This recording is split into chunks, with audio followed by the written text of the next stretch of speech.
Today, it's been my great honor, and I mean that, to welcome a dear friend back to the White House. And before I say anything else, Chancellor Merkel, I want to express to you and to the people of Germany my sincere condolences and the condolences of the American people for the devastating loss of life and the destruction due to the flooding over the past 24 hours in Germany and neighboring countries. It's a tragedy, and our hearts go out to the families who've lost loved ones. Chancellor Merkel has been here frequently over the past 16 years. Matter of fact, she knows the Oval Office as well as I do. But all kidding aside, though this administration, she's been there for 4 years, for 4 presidents. But I want to take a moment to acknowledge the historic nature of her chancellorship. First woman chancellor in German history, the first chancellor from the former East Germany, and now the second longest-serving chancellor since Helmut Kohl.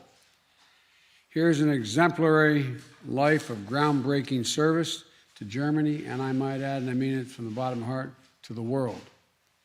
On behalf of the United States, thank you, Angela, for your career of strong, principled leadership.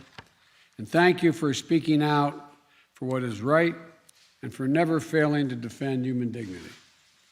And I want to thank you for your continued support for the long-standing goal of a Europe whole, free, and at peace. You've been a stalwart champion of the Transatlantic Alliance, the Atlantic Partnership. Under your chancellorship, the friendship and cooperation between Germany and the United States has grown stronger and stronger. And I'm looking forward to celebrating more at our dinner this evening, but today it was very much a working visit. Chancellor Merkel and I covered a wide range of issues where Germany and the United States are working to advance a shared agenda.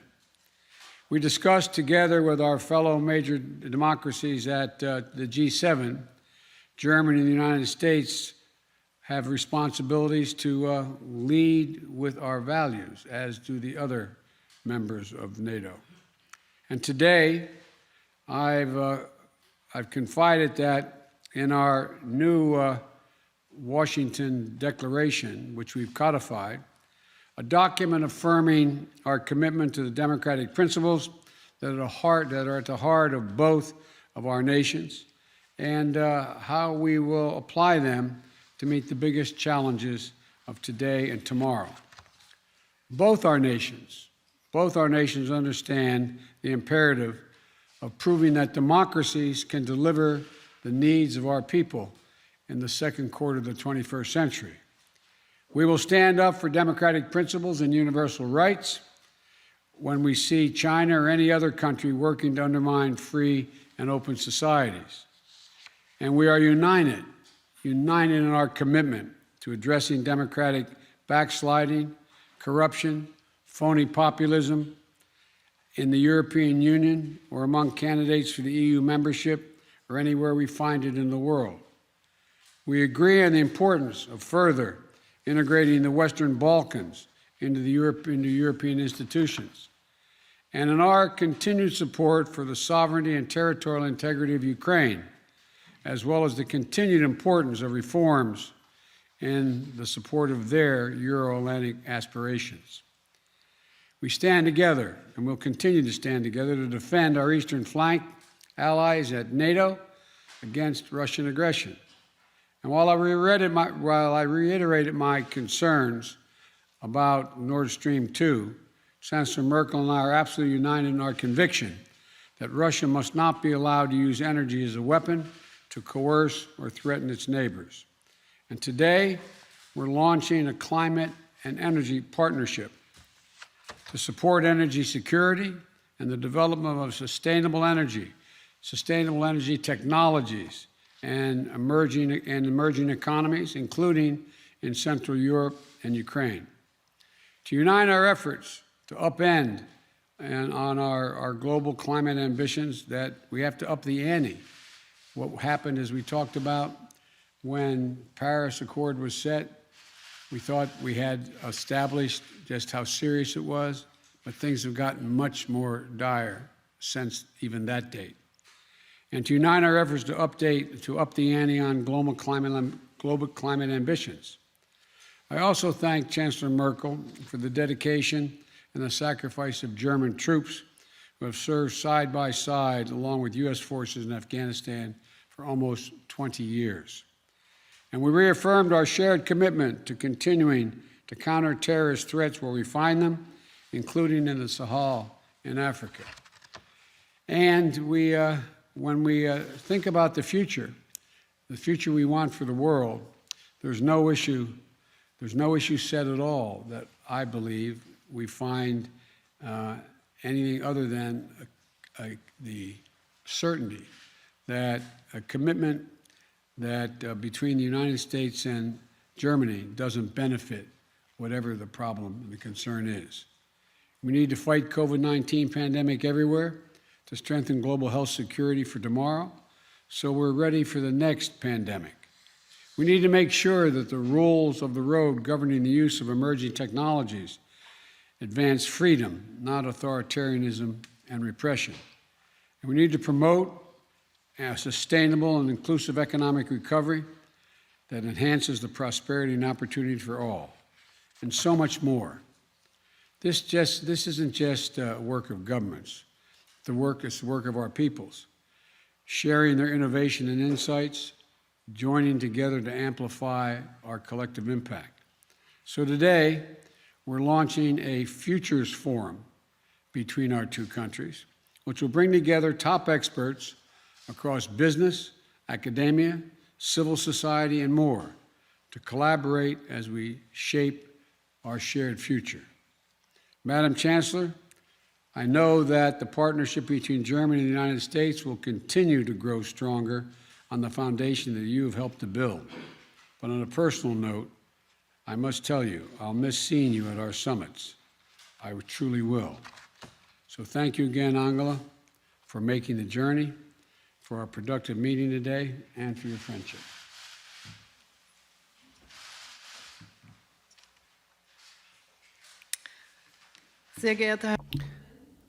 Mr. President, dear Joe, first of all, I would like to thank you most warmly for the condolences and the empathy you expressed as regards the victims to the floodings in Germany. And I would like to ask for your understanding that I need to address this matter with a few words, because in North Rhine-Westphalia and Rhineland-Palatinate, the day is already drawing to a close. A day that is characterized by fear, by despair, by suffering, and hundreds of thousands of people all of a sudden were faced with catastrophe.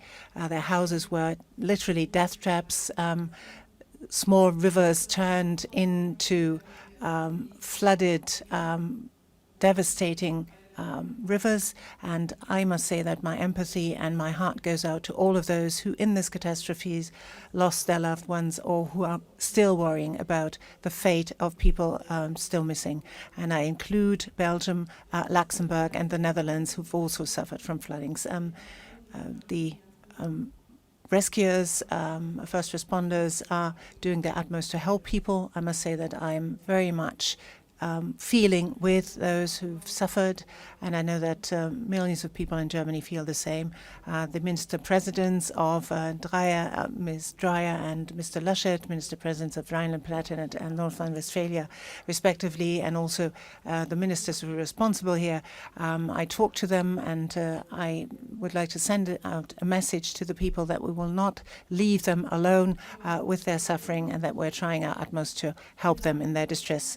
Mr. President, dear Joe, thank you for the invitation. Thank you for making it possible to talk to you. It's my first visit since 2019, and I'm so happy about the personal exchange. We have seen again today that we're not only partners and allies, but we're very close friends. And thank you for the very friendly exchange that we had this afternoon. We all share the same values. We all share the same determination to tackle the challenges of our times, to master them. And I'm deeply convinced that simply committing to these values is certainly not sufficient. We are living at a crucial moment in time where we are facing new challenges, and these challenges need to be translated into practical policies. So I'm very grateful that we have this opportunity to work on foundations, and we lay down those foundations in the Washington Declaration, and also how we see the road ahead, and also measures. And I think that this Futures Forum will deal with those issues. Societies will discuss together what sort of solutions they think are appropriate, and I think such structures are very important. There is a very large degree of common ground, as has come out of our talks.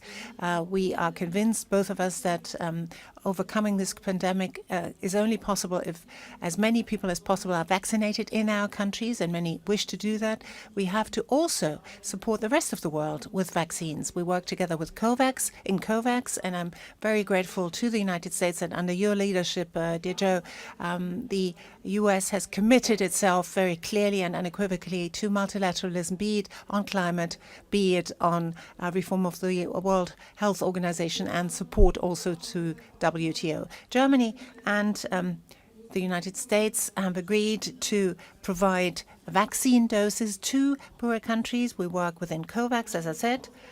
We talked about the challenge of climate change, and I am very happy that the United States are now back again with us in the Paris Climate Agreement, and that for Glasgow, that provides us with a totally different basis in order to work among the parties to the treaty better, in a much better and much more efficient way for climate.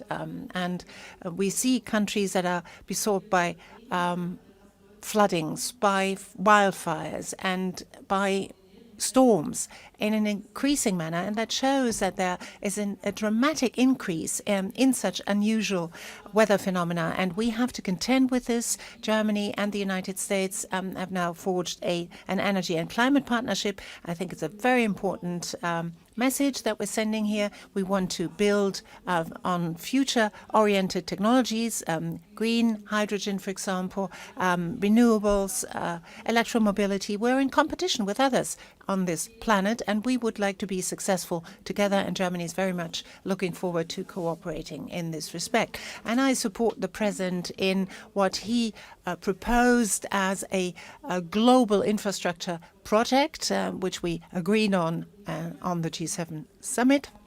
Next year, as you probably know, we will have the chairmanship of the presidency of the G7, and we will bring this project forward. We talked about Russia and Ukraine, and in this context also about Nord Stream 2. We've come to different assessments as to what this project entails.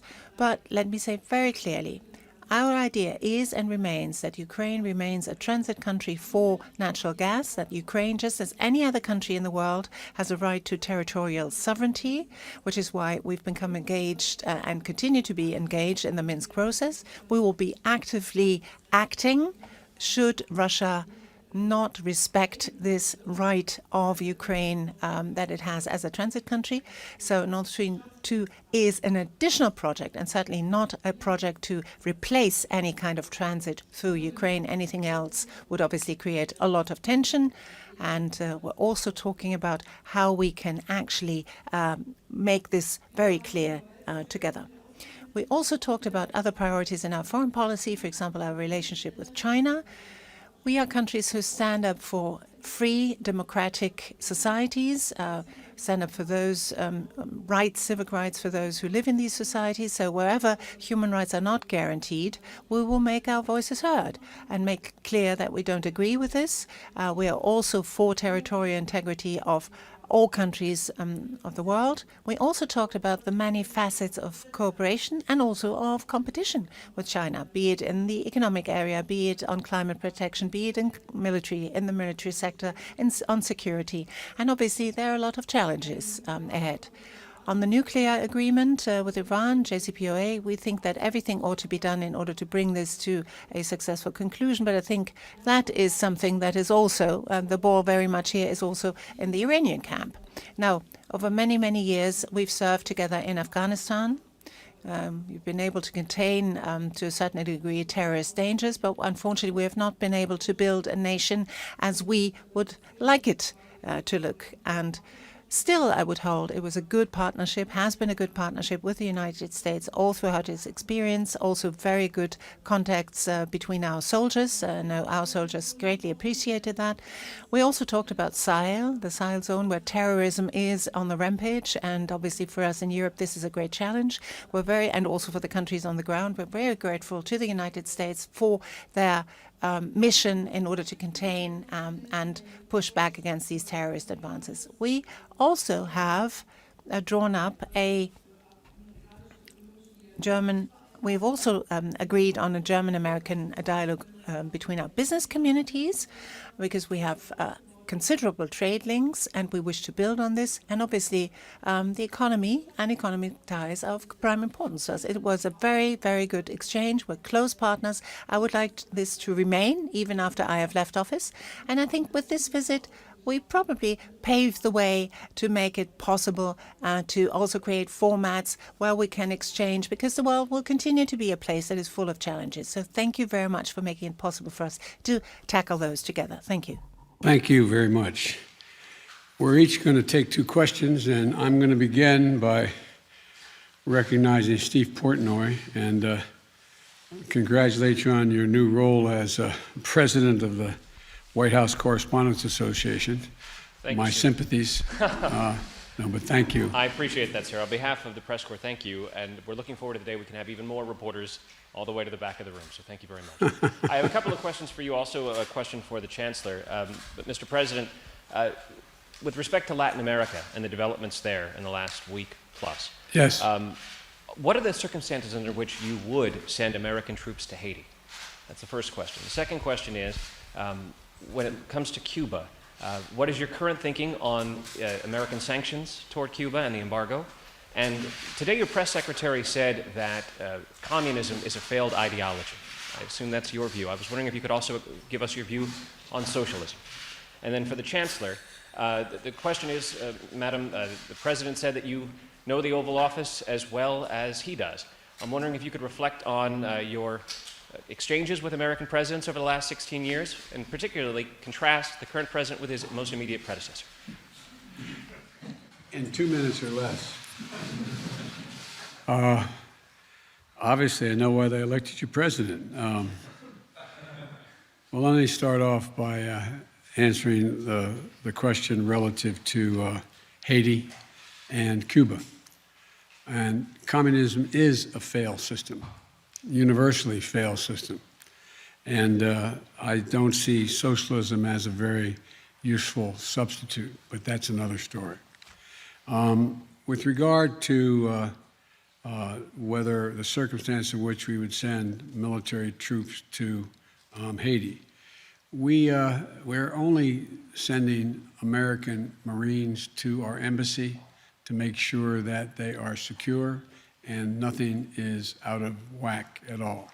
But the idea of sending American forces into Haiti is not on the agenda at this moment, number one. Number two, with regard to Cuba, Cuba is unfortunately, a failed state in repressing their citizens. There are a number of things that we would consider doing to help the people of Cuba, but it would require a different circumstance or a guarantee that they would not be taken advantage of by the government. For example, the ability to send remittances back to Cuba. I would not do that now because the fact is it's highly likely that the regime would confiscate those remittances or big chunks of it. With regard to they need COVID they have a COVID problem in Cuba, I would be prepared to give significant amounts of vaccine if in fact I was assured an international organization would administer those vaccines and do it in a way that average citizens would have access to those vaccines. One of the things that you did not ask, but we're considering is they have cut off access to the internet. We're considering whether we have the technological ability to reinstate that access. And I think I've answered your questions. Thank you. Ja, ich will drei. Allow me, if I may, to elaborate on 3 different points. Any German chancellor has a vested interest to talk, and that's very much in the vested interest of Germany, to work and talk together with any American president. We've always had contacts, and you've been able to. It was, I think, very transparent, and today it was a very friendly exchange. Ach so, ich muss Herrn Künast auf. Oh, sorry, I have to call Mr. Kunas and his German question. Ja, vielen Dank. Thank you very much, Madam Chancellor. Mr. President, allow me, if I may, to ask a question as regards Nord Stream 2. Madam Chancellor, you just said that you would act actively should Russia be in breach of its commitments, for example, interrupt gas transit through Ukraine. What do you mean in concrete terms? Will Germany then switch off Nord Stream 2 from the German side, and what sort of legal grounds would you be sort of claiming? Mr. President, you have fought so many years, the US has fought so many years against Nord Stream 2. Now there will be only a few days left until this pipeline comes into operation. Why will you allow it to go ahead, to put it in operation, or will the people who operate the system actually have to contend with sanctions on the horizon?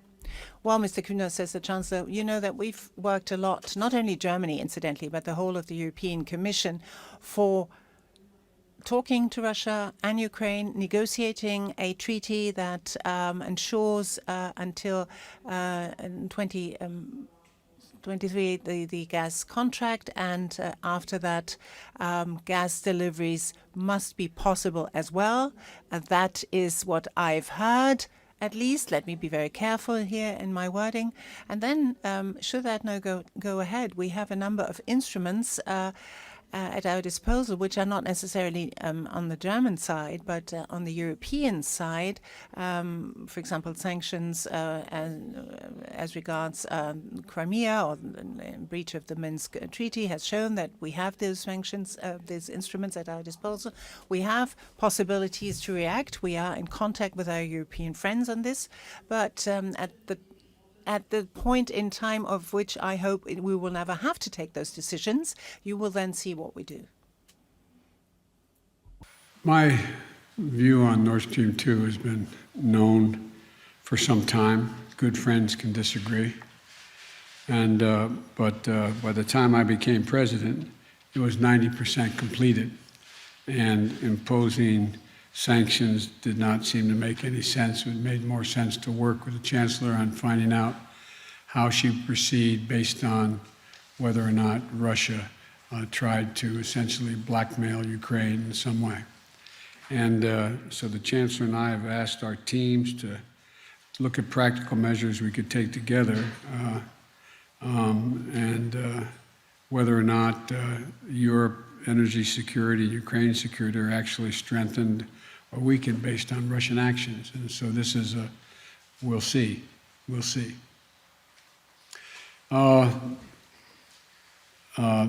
Ms. Leonard of Bloomberg.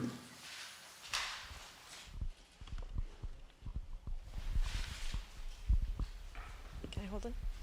Okay. Thank you, Mr. President. I have 2 questions for you, and then some for Chancellor Merkel as well. Your administration tomorrow is issuing a business advisory for Hong Kong. I was wondering if you can explain why you think that is necessary. And then secondly, on your Build Back Better agenda, have you spoken to Senators Manchin and Sinema about the $3.5 trillion framework? And are you confident that they'll be on board at that level? And if they demand that you lose some components, will you be able to keep progressives on board? Und nun zu Ihnen, Frau Kanzlerin. China war natürlich auch auf der Agenda. Ich wollte Sie fragen, ob Sie... I wanted to ask you whether you have a feeling that after the talk with President Biden, he better understands your viewpoint as regards China, or whether the situation is still tense, whether there's still decoupling And secondly, whether you think that the United States has contributed enough to vaccinate the rest of the world, or do you think it's is it appropriate for children in the United States being vaccinated, children below the age of 12, while adults in other countries have no chance to get vaccinated? That's all? I thought I said we'd take 2 questions, but I guess that translator would take 2 questions or more from each person called on. Let me talk about the business advisory.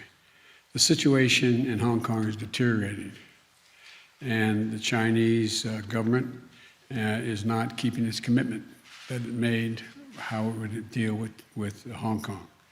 And so it is more of an advisory as to what may happen on Hong Kong. It's as simple as that and as complicated as that. With regard to, am I confident? I'm supremely confident that everything's going to work out perfectly in terms. Look, I understand why the press, among others, is skeptical that I can actually get this deal done on infrastructure and on human infrastructure.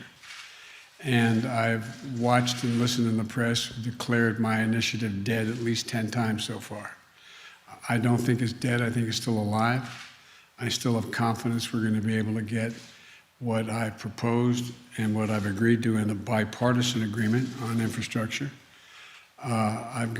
We've each committed, I trust the members of the Republican senators who have made the commitments relative to how we should proceed and what would be included in the package for infrastructure. And they're men and women of honor, and I expect they would keep their commitment. With regard to the further issue of what's going on and what will confuse the listening audience, but reconciliation, that is the mechanism by which you have to get every single Democrat to agree to proceed on matters like what I announced today. Today, I don't know whether you have any children. It's none of my business whether you do, but if you do, you're going to get, if you're making less than $150,000, you're going to get a significant stipend that is a tax cut. If you have a child under the age of 7 years old, you're going to get in your bank account today, you're going to get a payment of 12 months divided, $3,700 for that child divided by 12 every month, just like a Social Security check. It's expected to reduce child poverty by over 40%. And it could be a significant, significant game changer. We have mechanisms to pay for both these mechanisms, and there may be some last-minute discussion as to what mechanism is used to pay for each of these items, both the infrastructure package and the human infrastructure package. But I believe we will get it done. Thank you. Wir haben über China gesprochen. We talked about China, and there is a lot of common understanding that China in many areas is our competitor. That trade with China needs to rest on the assumption that we have a level playing field so that we all, play by the same rules, have the same standards. That incidentally was also the driving force behind the EU-China agreement on trade, that they abide by the core labor norms of ILO. And we are convinced of ours needing to be technological leaders for our countries, our 2 countries, in many, many areas. Obviously, it's legitimate for China wishing to do this as well. But for example, we will cooperate in many technological, state-of-the-art technologies, for example, chips. I think the act that the president launched is fundamental in this respect and crucial. And we want to trade put together at a time of digitalization where security issues loom very large on our agendas. We ought to have an exchange on this. We ought to talk about this. We ought to talk about norms, standards that govern the internet, whether we can agree on common norms. I think particularly as regards the relationship of us with China, we ought to coordinate our efforts. We do that in the European Union, and we should do it with the United States. And then there are interests, obviously, sometimes divergent interests, but sometimes common interests. But we also have, obviously, areas where American companies compete with European companies, and we have to accept that. But I think basically the rules as to how we deal with China ought to rest and do rest on our shared values. And I think on the pandemic, we are obviously of the opinion that the pandemic, we can only master the pandemic if each and everyone is vaccinated. We are trying to boost production. We are trying also to get as many people in our country vaccinated as possible, which obviously opens us up to criticism of those countries who as yet have not had the chance, which is why we invest a lot of money in COVAX, which is why we encourage our companies to increase their production of vaccines. And in Africa, we are trying to help Africans to upskill people so that they too can have their own production sites. We're going to do this, but de facto, there is an imbalance. I agree. But we're overcoming. We're putting our all into that and also together in overcoming that imbalance. I'm sorry, I call on Ms. Schäuble from the Tagesspiegel newspaper. Thank you. One for each of you. Mr. President, my first question touches an issue that worries a lot of people in the US and in Germany. Can you explain to us why there still is a travel ban for people coming from Germany or other states of the European Union, while people from Turkey, where the number of new cases are 7 times as high, can come? You have repeatedly said that you're following scientific data. What is the main argument for not lifting that travel ban for the Schengen region? And Chancellor Merkel, Sie haben mit den...